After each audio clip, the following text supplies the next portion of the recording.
नमस्कार विद्यार्थी मित्रांनो, माझं नाव सुहास भिसे. स्वागत आहे तुमचं सर्वांचं प्रदा करंट अफेअर्स मराठी या आपल्या मायबोली भाषेतील एज्युकेशनल यूट्यूब चॅनलमध्ये.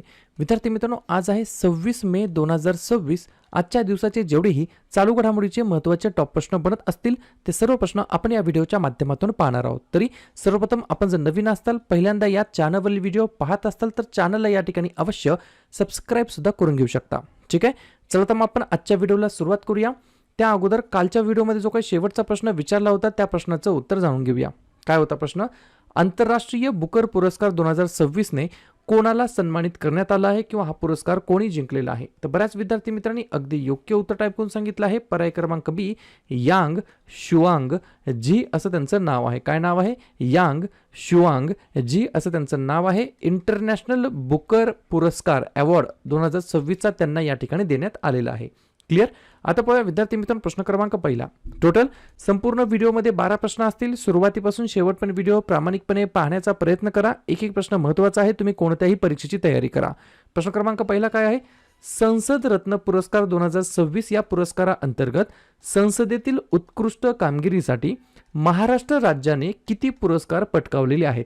प्रश्न क्रमांक पहिल्याचं योग्य उत्तर आहे पर्याय क्रमांक डी, 5 पुरस्कार. कधी कधी प्रश्न काय विचारला जातो, हा जो काही पुरस्कार आहे संसद रत्न पुरस्कार, हा नेमका या ठिकाणी खासदारांना दिला जातो की या ठिकाणी आमदारांना दिला जातो? बरोबर. तर या ठिकाणी संसद रत्न पुरस्कार हे फक्त खासदारांना या ठिकाणी दिले जातात. ही गोष्ट तुम्हाला लक्षात ठेवायची आहे. जर तुम्हाला असं विचारलं 2026च्या अंतर्गत एकूण संसद रत्न पुरस्कार किती देण्यात आले, तर एकूण 12 खासदारांना संसद रत्न या ठिकाणी सन्मान जाहीर झाले. त्याच्यापैकी 5 पुरस्कार एकट्या महाराष्ट्रातील या ठिकाणी खासदारांनी जिंकलेले आहेत. 2-4 पॉईंट्स ते लिहून घ्या. संसदेतील उत्कृष्ट कामगिरीसाठी 2026 मध्ये एकूण 12 खासदारांना संसद रत्न पुरस्कार जाहीर करण्यात आला.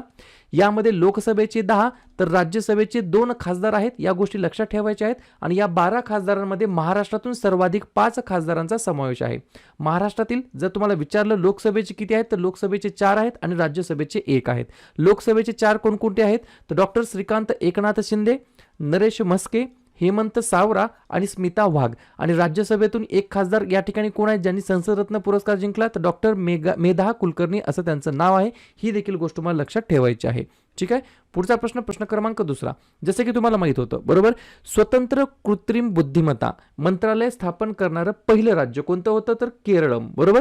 तर आता केरळम नंतर टिंबटिंब हे स्वतंत्र कृत्रिम बुद्धिमत्ता मंत्रालय स्थापन करणारं देशातील दुसरं राज्य कोणतं बनलेलं आहे? तर 2 नंबरच्या प्रश्नाचं योग्य उत्तर आहे पर्याय क्रमांक सी, तमिळनाडू हे या प्रश्नाचं योग्य उत्तर असणार आहे. तर तमिळनाडू राज्य हे या ठिकाणी स्वतंत्र AI मंत्रालय स्थापन करणारं देशातील दुसरं राज्य बनलेलं आहे केरळच्या नंतर. उद्दिष्ट काय असणार आहे या AI मिनिस्ट्रीचं? डिजिटल प्रशासन मजबूत करणे, सर्वसमावेशक AI धोरणे तयार करणे आणि शिक्षण, कृषी व आरोग्य सेवा यांसारख्या सार्वजनिक सेवांमध्ये अत्याधुनिक तंत्रज्ञान समाकलित करणे हे या मंत्रालयांच्या मागचे उद्दिष्ट असतात. तर पर्याय क्रमांक सी, तमिळनाडू हे या प्रश्नाचं योग्य उत्तर असणार आहे. तमिळनाडूबद्दल सांगायचं म्हटलं तर स्थापना 1 नोव्हेंबर 1956, मुख्यमंत्री सी जोसेफ विजय, राज्यपाल राजेंद्र विश्वनाथ आर्लेकर, राजधानी चेन्नई. 4 महत्त्वाचे राष्ट्रीय उद्यान, मन्नर, मरींची आखात, इंदिरा गांधी, मुदुमलाई, मुकुर्ती आणि 2 महत्त्वाचे धरण, मेत्तूर आणि भवानी सागर. क्लिअर? पुढचा प्रश्न, प्रश्न क्रमांक तिसरा. 2025च्या UN military gender advocate of the year या प्रतिष्ठित पुरस्कारासाठी कोणाची निवड झालेली आहे? 3 नंबरच्या प्रश्नाचं योग्य उत्तर आहे पर्याय क्रमांक बी, मेजर अभिलाषा बराक असं त्यांचं नाव आहे. त्यांची या ठिकाणी 2025च्या UN military gender advocate of the year या प्रतिष्ठित पुरस्कारासाठी त्यांची निवड झालेली आहे. पश्चिम आशियाई देशामध्ये खास करून लेबनॉनमध्ये तैनाती दरम्यान महिला आणि मुलींपर्यंत पोहोचण्यासाठी, शांतता रक्षकांसाठी लिंग संवेदनशीलता म्हणजेच जेंडर सेन्सिटिव्हिटी प्रशिक्षण आयोजित करण्यासाठी आणि स्थानिक समुदायामध्ये केलेल्या उत्कृष्ट कार्यासाठी त्यांना हा पुरस्कार या ठिकाणी जाहीर झालेला आहे. त्यांचं नाव आहे मेजर अभिलाषा बराक. क्लिअर? प्रश्न आहे पुरस्कारासंदर्भात. तर बाकीच्या पुरस्कार प्राप्त व्यक्तींवरती आपण चर्चा करूया. 2026चा स्टॉकहोम वॉटर पुरस्कार कावेह मदानी यांना, ब्रिक्स तर्फे woman empowerment trail blazer award 2026 Kalpana Soren यांना, 35व्या सरस्वती सन्मान 2025 ने रामकुमार मुखोपाध्याय यांना सन्मानित करण्यात आलं.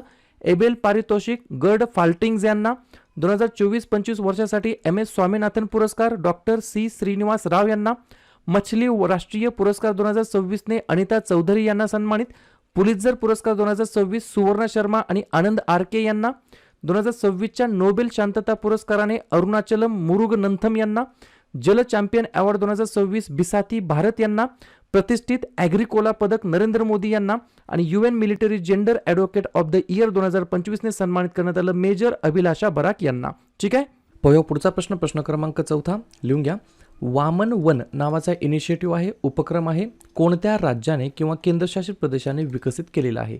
4थ्या नंबरच्या प्रश्नाचं योग्य उत्तर आहे पर्याय क्रमांक ए, काय? नवी दिल्ली हे या प्रश्नाचं योग्य उत्तर असणार आहे. तर नवी दिल्ली या केंद्रशासित प्रदेशाने डेव्हलप केलेला आहे वामन वन हा इनिशिएटिव्ह. 2 पॉईंट लिहून घ्या. दिल्ली वन विभागाने वामन वन नावाचे एक नवीन संवादात्मक जैवविविधता क्षेत्र विकसित केले आहे. या प्रकल्पाचा उद्देश जनतेमध्ये पर्यावरण जागृती, जैवविविधता संवर्धन आणि निसर्ग शिक्षणाला प्रोत्साहन देणे हा याच्या मागचा एकमेव पर्पज आहे. ठीक आहे. पुढचा प्रश्न क्रमांक 5 लिहून घ्या. गोडार्ड अंतराळवीर पुरस्कार या पुरस्काराने कोणत्या मिशनला सन्मानित करण्यात आलेला आहे? 5व्या नंबरच्या प्रश्नाचं योग्य उत्तर आहे पर्याय क्रमांक सी, चंद्रयान 3 हे जे काही इस्रोचं मिशन होतं या मिशनला या ठिकाणी गोडार्ड अंतराळवीर पुरस्काराने या मिशनला सन्मानित करण्यात आलं आहे. 2 पॉईंट लिहून घ्या.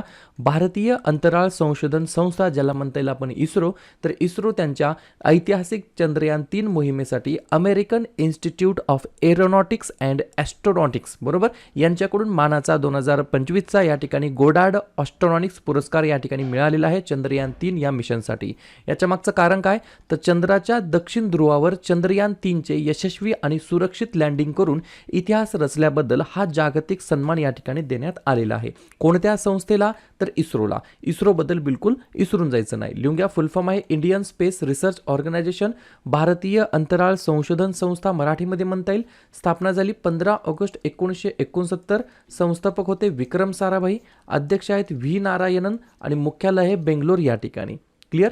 पुढचा प्रश्न क्रमांक 6 दरवर्षी जागतिक या ठिकाणी कासव दिवस वर्ल्ड टर्टल डे केव्हा साजरा करण्यात येत असतो किंवा केव्हा साजरा करण्यात आलेला आहे? तर पर्याय क्रमांक सी, 23 मेला आपण दरवर्षी या ठिकाणी विद्यार्थी मित्रांनो जागतिक कासव दिवस वर्ल्ड टर्टल डे म्हणून आपण साजरा करतो. उद्देश काय?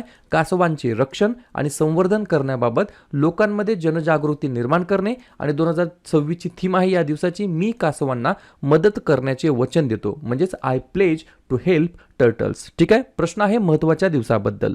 मे महिन्यातील जेवढेही महत्त्वाचे दिवस असतील त्याच्यावरती आपण एकदा रिव्हिजन टाकूया. लिहून घ्या. 1 मेला आंतरराष्ट्रीय कामगार दिवस, महाराष्ट्र आणि गुजरात राज्याचा राज्य दिवस आणि उज्ज्वला दिवस.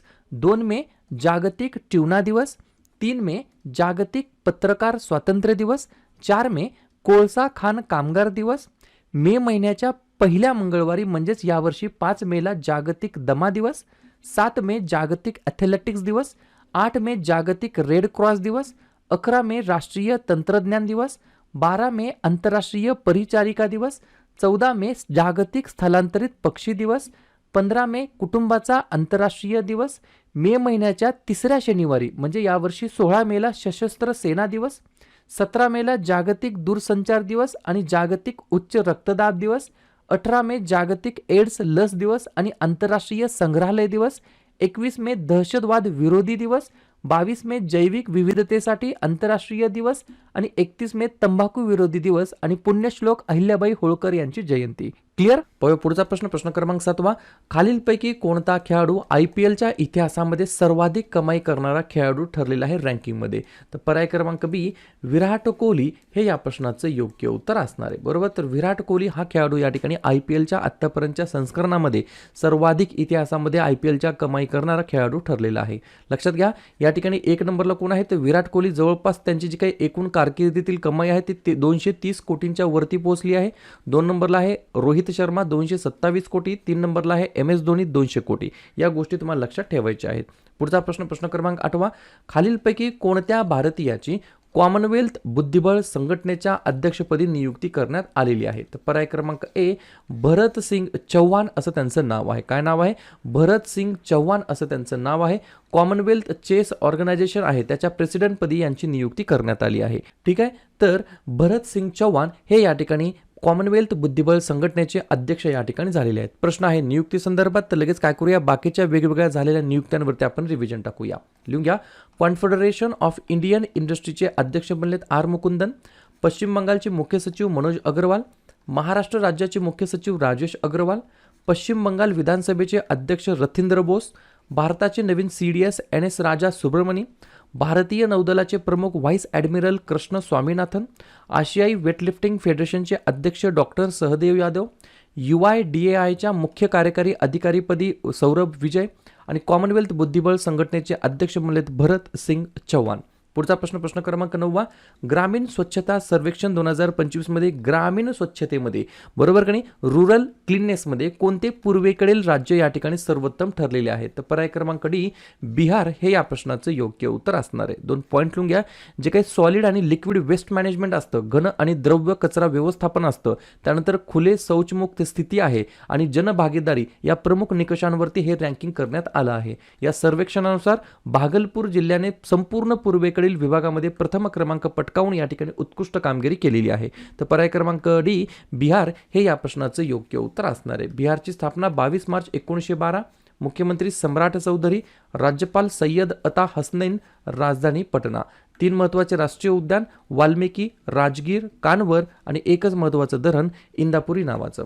पुढचा प्रश्न क्रमांक 10, कोणत्या राज्य सरकारने 1 जून 2026 पासून 1000 कर्नाटक पब्लिक स्कूल स्थापन करण्याची घोषणा केलेली आहे? साधी गोष्ट आहे. पर्याय क्रमांक सी कर्नाटक हे या प्रश्नाचं योग्य उत्तर असणार आहे. कर्नाटक पब्लिक स्कूलची योजना LKG ते द्वितीय PUC पर्यंत एकात्मिक शाळा म्हणून आखण्यात आली आहे. या प्रकल्पात 1000 शाळांचा समावेश आहे, ज्यामध्ये शालेय शिक्षण विभागाअंतर्गत 800 आणि अल्पसंख्याक विभागाअंतर्गत 200 शाळांचा समावेश करण्यात आला आहे. जाता जाता कर्नाटकबद्दल रिव्हिजन करून जाऊया.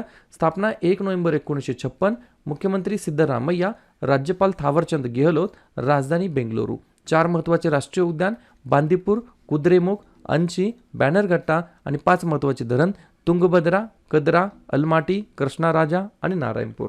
पुढचा प्रश्न क्रमांक 11, भारत आणि सायप्रस यांनी कोणत्या वर्षी सामरिक भागीदारी करारावरती स्वाक्षरी केलेली आहे? तर पर्याय क्रमांक बी 2026 हे या प्रश्नाचं योग्य उत्तर असणार आहे. या भागीदारीमुळे दोन्ही देशांमधील संरक्षण, सागरी सुरक्षा, सायबर सुरक्षा, दहशतवाद विरोधी मोहीम आणि तंत्रज्ञान या क्षेत्रातील सहकार्य अधिक या ठिकाणी दृढ झालेले आहेत. शेवटचा प्रश्न क्रमांक 12, अलीकडेच चर्चेमध्ये असलेल्या अग्नी 1 क्षेपणास्त्राचे जे काही क्लासिफिकेशन आहे, वर्गीकरण आहे, ते कोणत्या प्रकारात केले जाते? तर पर्याय क्रमांक ए कमी पल्ल्याचे बॅलिस्टिक क्षेपणास्त्र आहे अग्नी 1. क्लिअर? तर अशा प्रकारे विद्यार्थी मित्रांनो हे होतात 12 प्रश्न. उपक्रम कंटेंट हा जो काही प्रयत्न आपण सुरू केला आहे मराठी भाषेमध्ये कसा वाटतो अवश्य कमेंट करत चला. आणि या ठिकाणी तुमच्यासाठीचा आजचा खास प्रश्न लिहून घ्या. कोणत्या राज्यामध्ये देशातील पहिले AI मंत्रालय स्थापित करण्यात आलेले आहे? तमिळनाडू, केरळ, राजस्थान की गुजरात? तर ज्या पण विद्यार्थ्यांनी या प्रश्नाचं योग्य उत्तर येत असेल त्या प्रश्नाचं उत्तर तुम्ही कमेंट बॉक्समध्ये देण्याचा प्रयत्न करा. प्रश्नाचं उत्तर चुकू द्या, बरोबर येऊ द्या, काहीच हरकत नाही. ट्राय करणं, प्रयत्न करणं सर्वात जास्त महत्त्वाचं आहे. आणि दुसऱ्या दिवशी येऊन आपण दिलेल्या प्रश्नाचं उत्तर हे बरोबर आले की चुकलं, दुसऱ्या दिवशी येऊन नेहमी चेक करणं, अभ्यासामध्ये कन्सिस्टन्सी मेंटेन ठेवणं हे सगळ्यात जास्त महत्त्वाचं ठरणार आहे. मे महिन्यातील जेवढेही महत्त्वाचे दिवस असतील त्याच्यावरती आपण एकदा रिव्हिजन टाकूया. लिहून घ्या. 1 मेला आंतरराष्ट्रीय कामगार दिवस, महाराष्ट्र आणि गुजरात राज्याचा राज्य दिवस आणि उज्ज्वला दिवस. 2 मे जागतिक ट्यूना दिवस, 3 मे जागतिक पत्रकार स्वातंत्र्य दिवस, 4 मे कोळसा खाण कामगार दिवस. मे महिन्याच्या पहिल्या मंगळवारी म्हणजेच यावर्षी 5 मेला जागतिक दमा दिवस, 7 मे जागतिक ॲथलेटिक्स दिवस, 8 मे जागतिक रेड क्रॉस दिवस, 11 मे राष्ट्रीय तंत्रज्ञान दिवस, 12 मे आंतरराष्ट्रीय परिचारिका दिवस, 14 मे जागतिक स्थलांतरित पक्षी दिवस, 15 मे कुटुंबाचा आंतरराष्ट्रीय दिवस, मे महिन्याच्या 3ऱ्या शनिवारी म्हणजे यावर्षी 16 मेला सशस्त्र सेना दिवस, 17 मेला जागतिक दूरसंचार दिवस आणि जागतिक उच्च रक्तदाब दिवस, 18 मे जागतिक एड्स लस दिवस आणि आंतरराष्ट्रीय संग्रहालय दिवस, 21 मे दहशतवाद विरोधी दिवस, 22 मे जैविक विविधतेसाठी आंतरराष्ट्रीय दिवस आणि 31 मे तंबाखू विरोधी दिवस आणि पुण्यश्लोक अहिल्याबाई होळकर यांची जयंती. क्लिअर?